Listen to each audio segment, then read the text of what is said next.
All right. So, over the years, I have realized that one of the tenets of our environment, the I belong, uh, puts us in a situation where we set a boundary that if someone can't show up to work ready to work, um, that means looking ready to work, physically able to work, so many things, right? They just have to be there 5 minutes before they're ready to clock in, fully in uniform, smiling, there. Okay. And if for any reason people can't do that, they will not continue to be scheduled. And that is to protect the community of people working, to make sure that you always have someone who's there to support you when you need it. And we can all bond based on trust and not on trauma.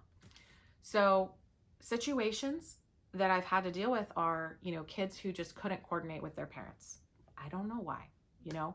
I've had domestic violence situations where somebody repeatedly showed up to work with black and blue, and I had to make the decision in the same way that you can't have really, really creative, dramatic, distracting makeup. You can't show up with a black and blue face and serve customers.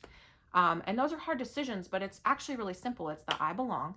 And we're going to protect the community. We're going to protect our ability to do our job in a professional way. And I actually don't have to carry the burden of figuring out what's going on with somebody. Is it their fault their car keeps breaking down? Is that a real story? When their third relative dies in a week and they can't show up to their shift, do I need to make a decision about whether or not they're lying? No, I don't. I just don't put people on the schedule who can't show up ready to work. It's that simple. And I want you to have that same freedom when you're reporting things. It's just your job to report information. And then we make boundaries based on our values and our goals professionally.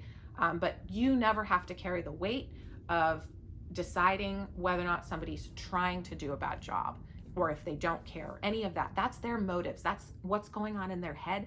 We don't know that. We don't have to know their story. We just have to make professional boundaries.